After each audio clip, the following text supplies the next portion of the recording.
গত দুদিন ধরে জাতীয় স্তরে ক্যারাতে প্রতিযোগিতা বেঙ্গালুরুর প্রগতি স্পোর্টস ক্লাবে অনুষ্ঠিত হয়ে গেল। এখানে বিভিন্ন স্টেট থেকে যেমন কেরালা, তামিলনাড়ু, মহারাষ্ট্র, বিহার, পশ্চিমবঙ্গ থেকে সমস্ত খেলোয়াড়রা মিলে 290 জন প্রতিযোগী অংশগ্রহণ করেছিলেন। ক্যাকুসিন, কায়নাদ, পুরুলিয়া, কলকাতার মেদিনীপুর জেলা থেকে সব মিলিয়ে 25 জন দল অংশগ্রহণ করেছিল। তার মধ্যে পুরুলিয়া জেলাতে প্রথম গ্র্যান্ড ট্রফি লালবাবু বাউরির হাত ধরেই জেলাকে গৌরবিত করলেন।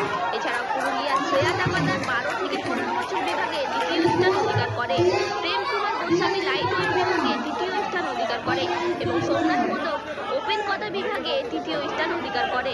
ক্যাকুসিন ইউনিয়ন ইন্ডিয়া সেক্রেটারি সেঞ্চ অভিজিৎ সিল ভীষণভাবে গর্বিত তার ছাত্রছাত্রীদের সাফল্যে।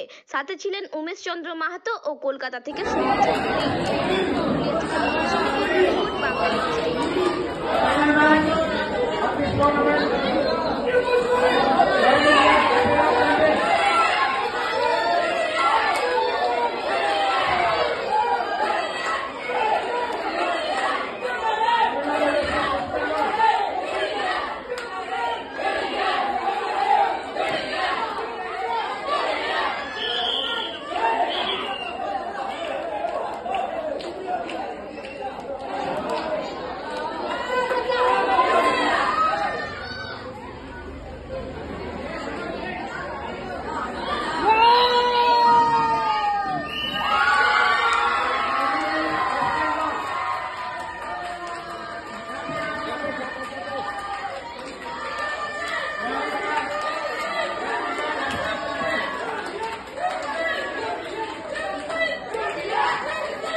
দাঁড়াচ্ছ কেন?